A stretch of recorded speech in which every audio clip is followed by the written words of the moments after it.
Also, shifting gears, if you will, we have other news of the day besides the election. One woman says she went grocery shopping only to be accused of peddling fake bills. The Now's Joe Little explains what happened.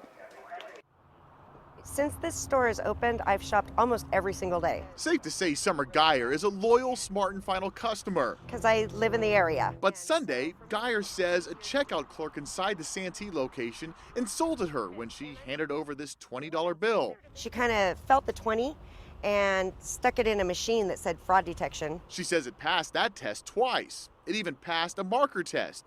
Then Geyer says she pointed out the hidden strip in the bill and the watermark image of Andrew Jackson's face. And the face is actually right below my thumb. And she goes, I can't accept this bill. This is a fake bill. It was humiliating. I was really embarrassed. I just felt like she could have been a little more tactful about it. Especially since Geyer got it. That's the $20 bill. Directly from the bank. I never could believe that it'd be that hard to spend your cash. Geyer was forced to pay with a debit card. So she filed a complaint with Smart & Final's corporate headquarters.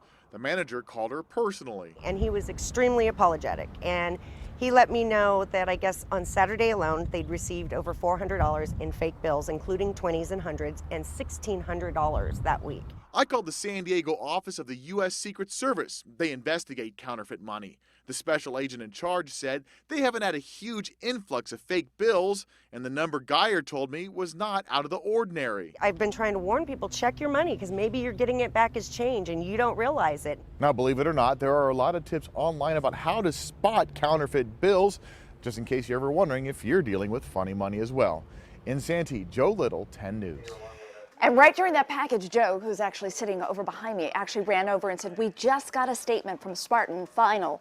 Bottom line, they're basically saying that they're working with this customer to resolve this issue, if you will. But they say counterfeit money is a serious problem. They gave us a 3-paragraph statement. We're going to post it on 10news.com. Ariel, back to you.